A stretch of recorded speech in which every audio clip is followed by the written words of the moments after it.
Paul George on his podcast recently called it the Philly special, and he talked about the meeting with the Sixers.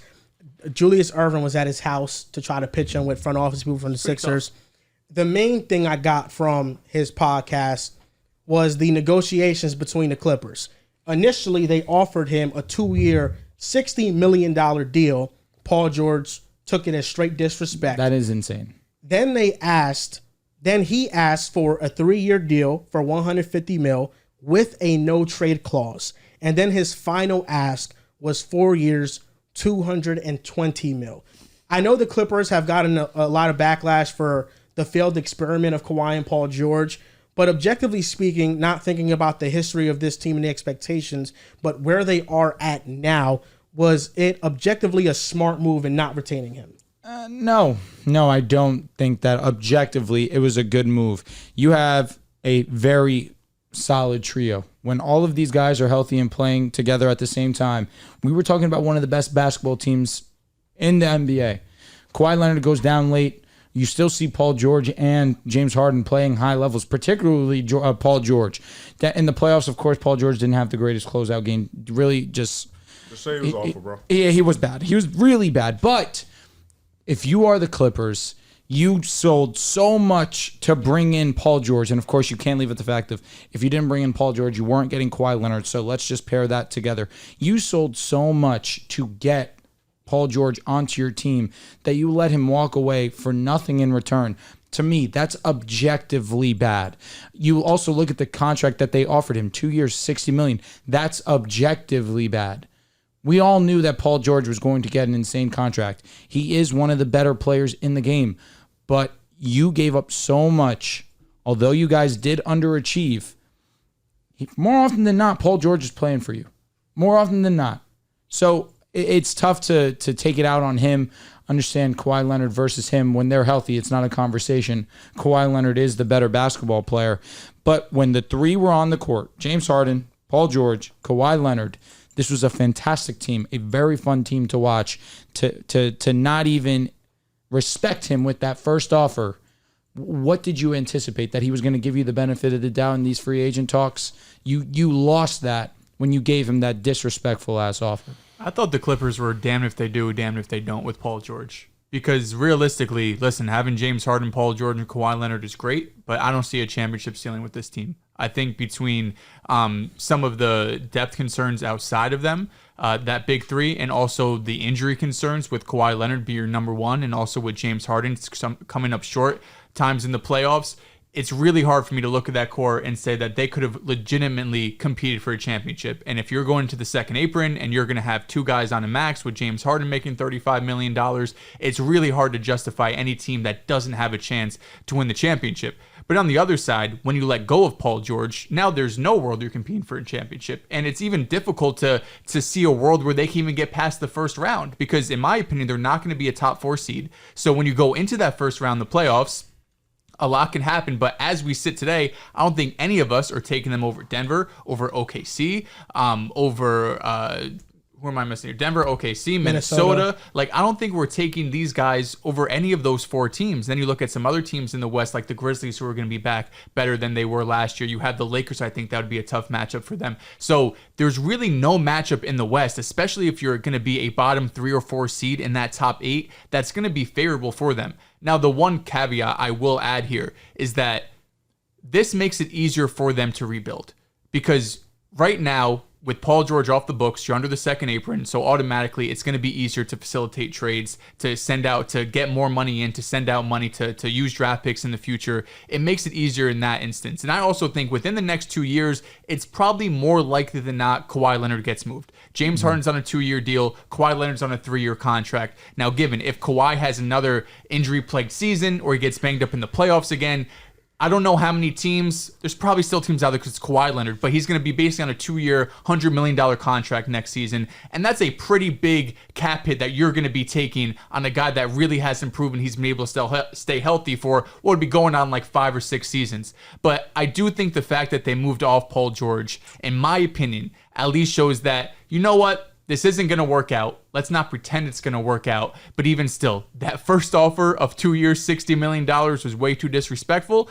But I also think Paul George had to have maybe a bit more self-awareness and say, I don't know if I deserve the same contract Kawhi got. Kawhi got 3 years, $150 million. Can I take 3 years, 120, 3 years, 130 to stay here? Because he said that he wants to finish it out in LA. So the final offer for him being 4 years, $220 million, the Supermax, I see why the Clippers pass on that, because that's just really hard to pair him and Kawhi Leonard and basically saying, this is going to be our team because we're going to be in the second apron. We've tried this year after year. It hasn't worked out. So I think just repeating that process, especially once, Paul George's at 33 years old, Kawhi's at 34 years old, it feels like that just would have ended in disaster. What do you think, Riff? The whole watching it was very embarrassing if you're a Paul George fan, because a lot of it was a lack of accountability. A lot of it is, like you mentioned, there was a lack of self-awareness. You played like shit. He was ass. You had one game. One game. They won. You were amazing. You see what happens when you're amazing? Facts. You kind of win games. When you're not good and you're shit, your team loses. Granted, nobody blames you for the Kawhi injury. It's unfortunate. His knees are very messed up. But you had an opportunity to, and now all of this, you start to put the timeline together. Contracts was stalling in February.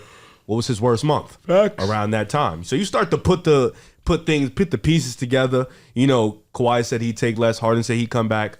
Why not you want to take less? Why you need that much money? I understand people want to take care of their families. I understand the taxes in California are amazing. Brother, you're getting a lot of money. They're not amazing. They're amazingly high. Yeah, I'm sorry. I understand. The taxes are brutal. Let me say that. Yep. But you have a shoe deal. Your shoes do numbers. Your shoes are amazing. You still get paid. Like, you have these endorsements. You have the podcast now, which is doing numbers. Brother, you can take some money less to be with this team. So everything starts to add up. Then you go into the playoffs. You have an opportunity to literally prove yourself, be amazing. And Harden knew the same thing. And for the most part, Harden was pretty great. Harden went out there, did everything he could. PG, you did not show up. Now you're going into conversations with. Now, you did have the most efficient regular season you've had probably in your career. Like, you were amazing, but you tallied it off with another drop off in the playoffs, and that's not ideal going into negotiations. I don't think the Clippers are wrong in their efforts. I think you have to understand, yes, you do have a new arena that you have to put butts in the seats in, but realistically, unfortunately, Kawhi and PG have not been healthy enough to kind of put a championship banner or even get there in this whole Clippers era. And you still have Kawhi and James Harden until you can figure out a rebuild, because they had either swaps or no picks for the next 3 or 4 years. So they don't own their first round pick until 2030. Yeah, so they're pretty much in the mud of, we kind of have to compete. We kind of have to stay relevant to put butts in the seat until we figure out what we're going to do down the road. And Kawhi's not going to be here forever. We can see that. He's kind of, and even when PG, he said so much, they had a conversation with Kawhi. You notice Kawhi didn't really say, oh, you sure you don't want to come back or not, just do you. Kawhi kind of understood, like, this isn't working. It is what it is. Let bro go out, get his money, enjoy his life. And then you notice there wasn't many teams that wanted to offer PG. The market is stiff right now. It's not ideal. So I think the Clippers made the right decision, because at the end of the day, you were going to tax yourself to those 3 guys, and you may have an opportunity to win the championship, but you may not make it with this roster in April or May. Another cool thing he did say, though, which really shocked my eyes, was Westbrook was the first one to ask out when they was at OKC. It wasn't PG. It was Westbrook, and Kawhi got that information, and that's why he called him. That was shocking to me, because I didn't think Westbrook would be the one to reach out, like, the go out first. He's crazy for outing him for that. Yeah, that was nuts. That podcast has a lot of information, but I believe it. Nonetheless, I thought Westbrook would never do that. That's kind of crazy, but knowing that was pretty cool. But we're in Philly now. Oh my God. Paul George is going to be on his 3rd team in 7 years. Something like that. He stuck it around with the Clippers. He's been there a while. With OKC, it was just 2 seasons. And the second season looked a lot better than that first season. Oh, brother. They were on a high that second year. He had his best career year, you can argue. I don't think Paul George gets enough slack for having unsuccessful tenures with teams that he's been on. So? He gets shitted on He gets criticized. He does it to himself, though. A ton. Definitely with LA. With OKC and Indy, not as much. And if I'm Philadelphia, I'm pressing the red panic button if I'm a Philadelphia 76ers fan. Pick a side. Really you like this And Pick a side. I'm picking the red. I'm pushing the red panic button. All right. Because He said he wanted to retire a Clipper. Mm-hmm. I thought him asking for 3 years, 150 with a no trade clause was stupid. Oh, dude. That was the most dumbest thing I've ever heard. There's no way they're going to offer a 34-year-old a no trade clause, especially when the Clipper situation at any moment could go off the rails, and now they're going to be stuck with you. We just seen what happened with Bradley Beal. You think another team wants to be strapped to something like that? He's better than Brad. I know he's better than Bradley Beal, but it's the same. If you're not going anywhere, you got a no trade clause player on your team. It's damn near the same He thing. still impacts winning basketball, though. He impacts winning basketball, but he doesn't show up in the playoffs. So what degree does he impact winning basketball if when it's time to win the most important games, he doesn't show up? It always sucks that that's a true statement. I agree. That being said, God forbid Kawhi Leonard was healthy with him at the same time in the playoffs. God forbid. Because the one time we kind of saw it, they could have went to the championship if Kawhi Leonard did not get hurt in that second series versus Utah. I genuinely believe they could have went and potentially beaten the Milwaukee Bucks. For every example, you could put blame on Kawhi. You could put blame on Paul I ain't George. gonna blame somebody for having bad knees. In the bubble. I'm not No, blaming saying him. You understand what I'm trying? But I know what you're saying. at the same time, Unfortunate. it is so goddamn unfortunate because the whole point of the Clippers making this move for PG was to have PG and Kawhi. In the bubble, Kawhi showed up for the first 6 games Agreed. of the Nuggets Agreed. series. He didn't play well Game 7. Paul George was terrible. Agreed. He was awful. Way off P. One of His worst, WCF series. playoff run was amazing. And granted, that is the Clippers' only conference finals appearance. You would think they'd probably be more appreciative of that moment. But when your expectation is championship or bust, it doesn't quite hit the same. And then these playoffs, even without Kawhi Leonard, there was a chance if he played well, they could have took Dallas down to the wire. Low-key. But he didn't play well. I'm pressing the panic button because he said he wanted to retire a Clipper. Things didn't work out there. But most importantly, he wanted to go to Golden State.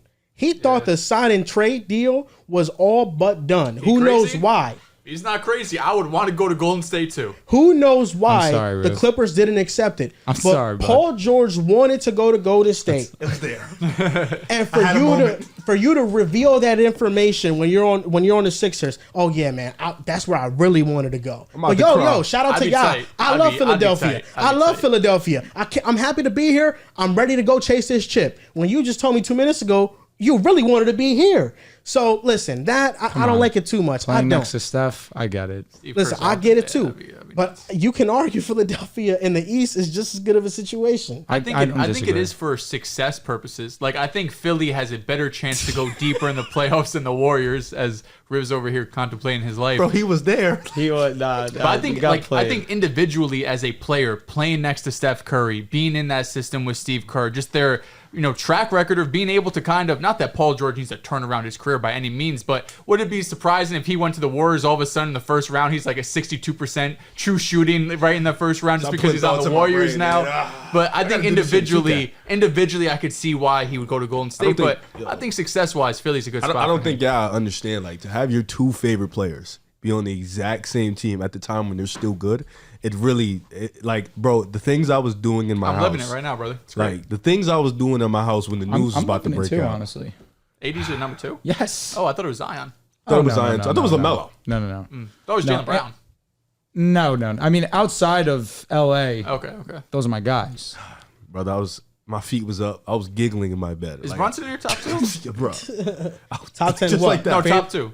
Top 2 Favorite players. favorite players? Is he even in your list? No, Jalen Brunson's in the top 5. He's not in the top 2 though. Okay, never My really- top 2 is Anthony Edwards and Luka Doncic. I've never really heard It's you been that way. prop up Brunson like that. I mean, Unless Jalen it comes Brunson. to Boston. I mean, Jalen Brunson for one. I've been the biggest Jalen Brunson fan have been. since he got drafted. Absolutely. Oh, and since he's I don't been know about on the Dallas Yeah, I don't Mavericks, remember that I part. called his breakout. Let's just be clear. You tend to do things like that and then fall off. You definitely Not the fall New York, off. New York. You definitely called shit. I mean, you undersold it with the way he's been playing, but you definitely called New York being a home run hit. I did, and the playoff run that he went on with Dallas, his second year, he was a great rotation player, and I thought once he got more minutes, he was going to be really good for them, and he did end up becoming that. He's my favorite player, but just because he plays for my team now does not mean he's not my favorite player. With Anthony Edwards, that's been since rookie season. Luka Doncic, that's been since rookie season, to where they have been my favorite players, and they became that immediately.